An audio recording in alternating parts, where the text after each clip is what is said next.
Hai teman-teman, salam kenal. Ketemu lagi dengan YouTube channel Tiga Anak Bangsa. Teman-teman, mohon doanya ya. Semoga YouTube channel kita bermanfaat.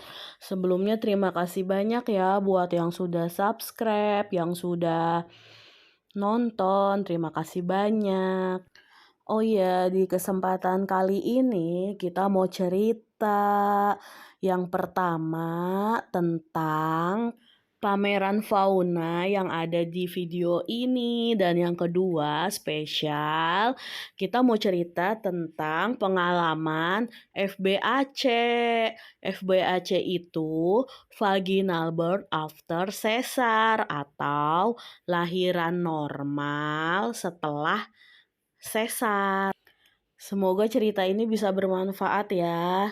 Ya, jadi yang pertama, ini tuh videonya waktu itu kita ambil waktu lagi pameran fauna. Jadi ternyata Jakarta itu setiap ulang tahun, katanya sih setiap tahun mengadakan pameran fauna ini. Pameran fauna ini adanya di Taman Banteng. Nah, di sini pas banget sedang ada pertunjukan. Jadi pas banget kita kesini sore-sore, jam 4 sore. Jadi sudah banyak yang mau kumpul, mau nonton pertunjukan air mancur. Masya Allah, ternyata katanya setiap jam 6 sore di sini ada pertunjukan air mancur. Pas banget, jadi kita bisa lihat.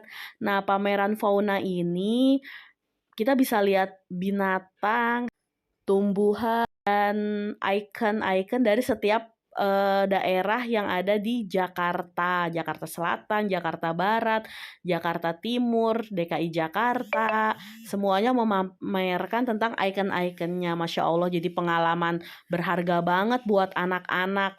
Yuk, siapa yang mau lihat pertunjukan air mancur bisa datang ke sini sore-sore sambil jalan-jalan. Nanti jam 6 sore ada pertunjukan air mancurnya deh. Cerita yang kedua di sini kita mau coba cerita tentang pengalaman kita waktu ngelahirin tiga anak bangsa. Teman-teman di sini ada nggak yang habis lahiran sesar, jaraknya masih dekat, tapi pengen lahirannya normal? Ternyata bisa loh. Teman-teman bisa kasih tahu informasinya buat sahabat, saudara, tetangga yang sekiranya pengen lahiran normal setelah lahiran sesar. Ya, jadi dulu Umi Bangsa waktu lahiran kakak Azam perlu tindakan.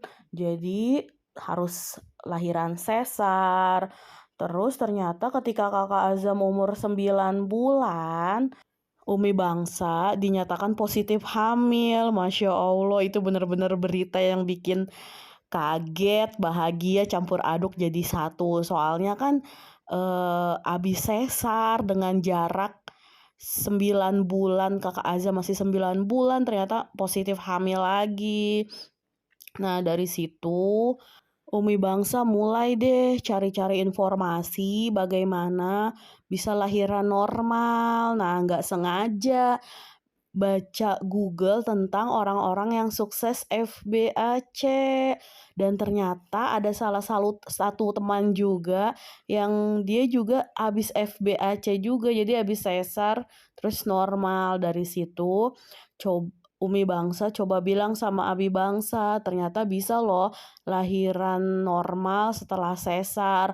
Akhirnya kita banyak-banyak baca artikel di Google tentang orang-orang yang sukses FBAC. Nah, pas usia kandungan 5 bulan, kita coba USG ke dokter dan kita menyampaikan bahwa kita mau FBAC, mau lahiran normal. Ternyata dokternya langsung bilang, ibu satu ditambah satu sama dengan sesar.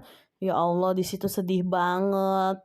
Jadi kata dokternya, karena jaraknya dekat, kita harus lahiran sesar lagi, dan saya tuh nggak mau lahiran sesar lagi, kayak ada trauma-traumanya gitu. Akhirnya kita coba cari di internet tentang semua yang berhubungan dengan FBAC.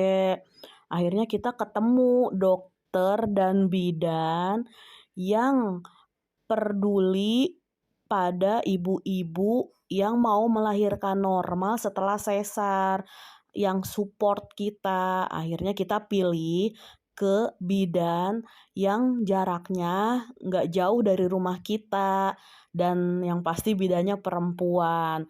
Nah, akhirnya pas kehamilan usia 5 bulan, di situ kita datang ke bidan tersebut dan kita konsultasi tentang niat kita mau lahiran normal. Masya Allah, di situ benar-benar kita dikasih support 100% bahwa kita diyakinin bahwa kita bisa lahiran normal setelah sesar walaupun jaraknya dekat.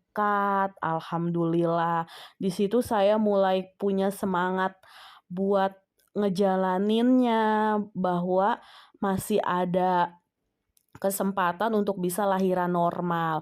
Akhirnya saya sama Abi Bangsa mulai belajar tentang FBAC, dan Masya Allahnya kita dikasih support positif sama bidannya dengan banyak banget wejangan-wejangan dan cara-cara kalau kita mau FBAC. Jadi ketika konsultasi pertama kita dikasih pemahaman tentang lahiran normal, kita dikasih pemahaman tentang nutrisi yang harus dikonsumsi ibu hamil ketika dia habis lahiran sesar mau normal. Terus kita dikasih tahu olahraga-olahraganya, dikasih tahu pijat sesar, dan dikasih pemahaman tentang robek rahim yang ternyata kata bidannya 1 berbanding 100. Jadi robek rahim itu sedikit sekali gitu. Pokoknya setelah pulang dari bidan tuh perasaan kita tuh bener-bener kayak kita tuh ada yang support mau lahiran normal habis sesar padahal jaraknya dekat. Waktu itu saya dikasih tahu nutrisi apa aja yang harus dikonsumsi ibu hamil kalau mau lahiran normal setelah sesar. Waktu itu dikasih tipsnya. Yang pertama, setiap hari harus minum susu UHT atau susu murni 1 liter. Lalu kurma 7, makan kurma 7, terus telur putih 3, dan ya pokoknya buat teman-teman yang mau lahiran normal abis sesar, yang pertama harus kita lakukan ialah kita cari support system kita, diskusi sama suami, minta dukungan sama suami. Kalau suaminya mendukung, kita cari dokter atau bidan terdekat yang pro FBAC untuk membantu kita lahiran normal. Jadi di sini banyak banget teman-teman yang mau FBAC, teman-teman saya sudah disupport sama suaminya tapi ternyata tidak menemukan dokter atau bidan yang support. Jadi ketika mau lahiran sesar lagi. Jadi yang paling pertama adalah cari dokter atau bidan yang mau bantu kita untuk lahiran normal. Terus yang kedua, kita jalankan nutrisi apa aja yang harus dikonsumsi.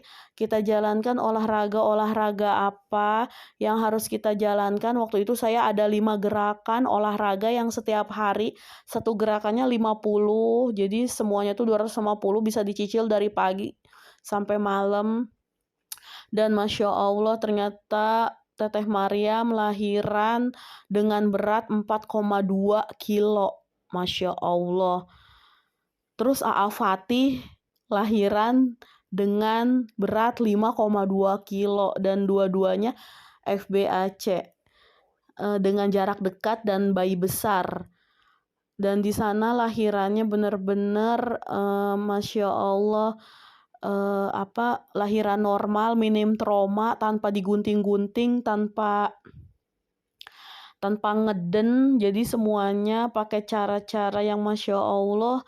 Ternyata lahiran itu menyenangkan, nggak setakut yang kita kira. Benar-benar sama bidannya kita dibikin posisi yang nyaman. Jadi ketika Teteh Maryam lahiran itu dia posisinya jongkok.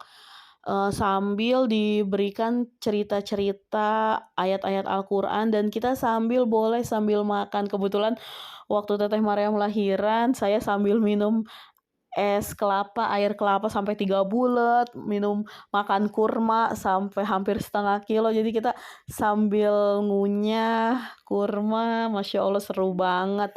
Terus boleh sambil makan bakso, sambil makan mie ayam, pokoknya melahirkannya menyenangkan.